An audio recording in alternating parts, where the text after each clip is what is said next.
I'm Jason Eisner from Johns Hopkins, and this is Time and Space Efficient Weighted Deduction.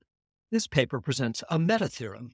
Every year, I ask my class to build a weighted parser, and they never make it as efficient as the unweighted algorithm.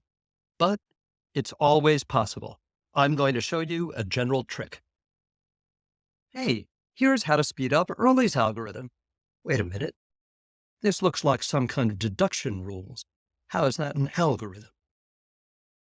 Well, you just use the rules to deduce new facts by combining old facts till there's nothing more you can deduce. And how fast is that? McAllister says how to figure out the runtime for any set of deductive rules. I showed you a parser, but the facts you deduce don't have to be syntactic constituents. They could be anything. This is like the easiest way to write most algorithms. So easy.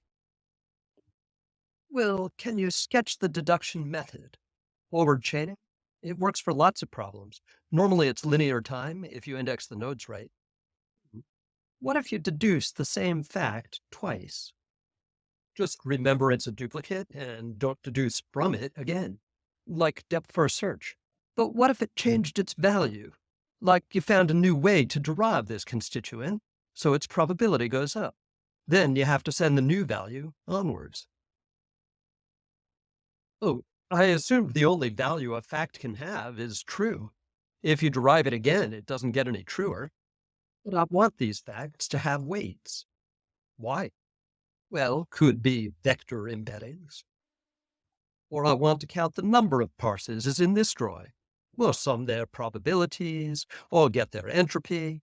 Or maybe my rules don't specify a parser at all. They specify a convnet, or a probabilistic reasoner. No end of uses for weights.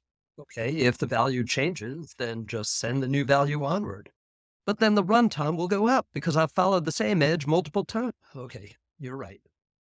So those runtimes you gave before, we can't actually get them for a weighted parser? Maybe we can fix it. Once a node has received all of its inputs, we know its final value. So we should just wait until then to deduce anything downstream that depends on its value. Sure. So if you don't wait long enough, an assertion will fail. So you need to visit the nodes in the right order. Yeah, Dijkstra's algorithm uses a priority queue, so a node doesn't pop until its weight has converged. That works for the Viterbi parsing, but not for arbitrary weights. Okay, new idea. This might not be an automatic general solution, but for Early's algorithm specifically, I could probably figure out a topo sort in advance and then visit all the nodes in that order, like dynamic programming. Design in that order could be tricky, and I don't think it's fast enough. It'll make you loop over n-squared nodes like CKY, whereas unweighted Earlys will run in linear time when the sentence isn't too ambiguous. Didn't you want weighted Earlys to do that too? No, I'll only use my ordering to prioritize the nodes that I actually build bottom up. All right, now you're back to order n nodes for easy sentences, but their runtime will be order n log n because of the priority queue. But do I really need a priority queue? Topo sorting is possible in order n.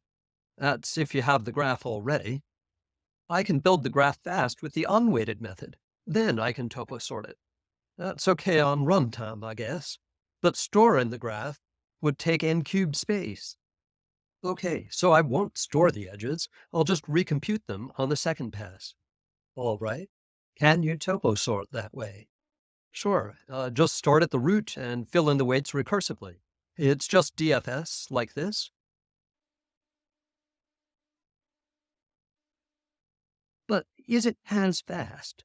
Like, if you do a cryptographic hash to discover the nodes going upward, you would have to undo it going downward, which is way slower.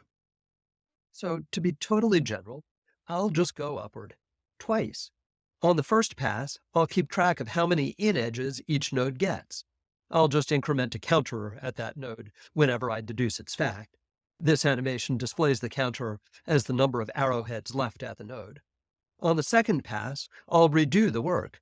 But now, whenever I rededuce a fact, I'll update its weight and decrement the counter.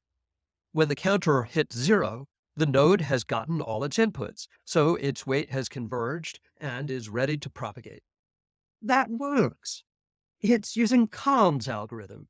Yeah, funny how no one noticed before how it's the perfect solution here. You've been assuming an acyclic graph, but Early's algorithm, for example, has predictive cycles. Unweighted deduction can handle those, can you?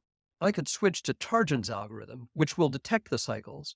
Instead of recursing to get the values of previous nodes, I'll recurse to get the values of previous strongly connected components.